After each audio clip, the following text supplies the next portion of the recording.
Tsy afaka nanomeny Antony mazava na ahafaty ilay renim-pianakaviana nindosy ny fahafatesana ny tompon'andraikitra eny anivon'ny CCO Ivato. Miandry ny valin'ny fitiliana aloha vao afaka manambara raha Covid na tsy no nahafaty azy.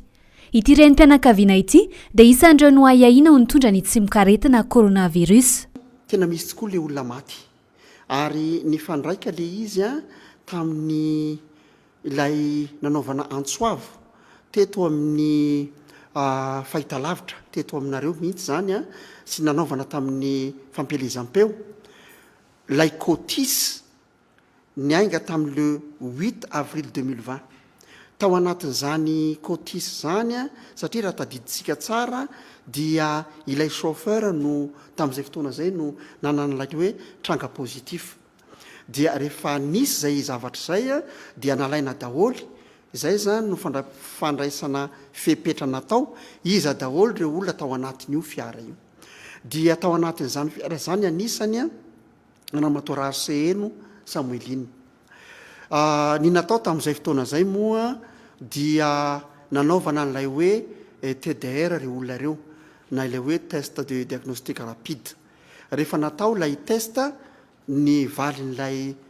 test zay natao dia miiba na hoe negatif zany dia noeritreretina zany tamin'izay ary eto foana moa no anararaotako na dia tsy mpitsabo ny tena fa mifanerasera matetika no ny asa zay atao mireo mpitsabo reo no nilaza ny hoe tokony hitandrina daholo tsika fa tsy hoe mibitaka rehefa natao le TDR satria lay TDR tsy dia tena hoe manome résultat fiable fa ny prélèvement ihany no afaka manome ny valiny tena izy zany raha izay no azo tenenana azy. Ny zava-nitranga tokoa amin'izao fotoana zao maty io ramatoa io tamin'ny 15 volana avril zany hoe androany 7 androany tamin'ny afakomaly zany maty la ramatoa maty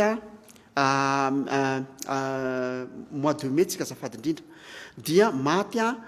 teto Analamanga izany hoe zany rehefa maty ilay olona dia efa natao le prélèvement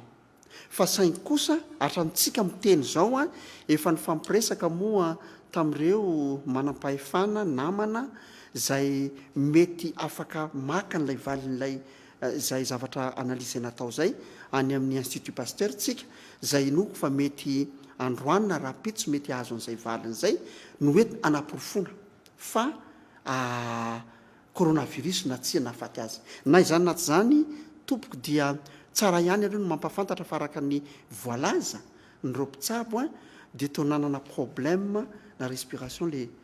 olona maty zany atreto aloha tsy mbola fantatra fa araka le voalazako teo zao voalohany aloha tao anatin'lay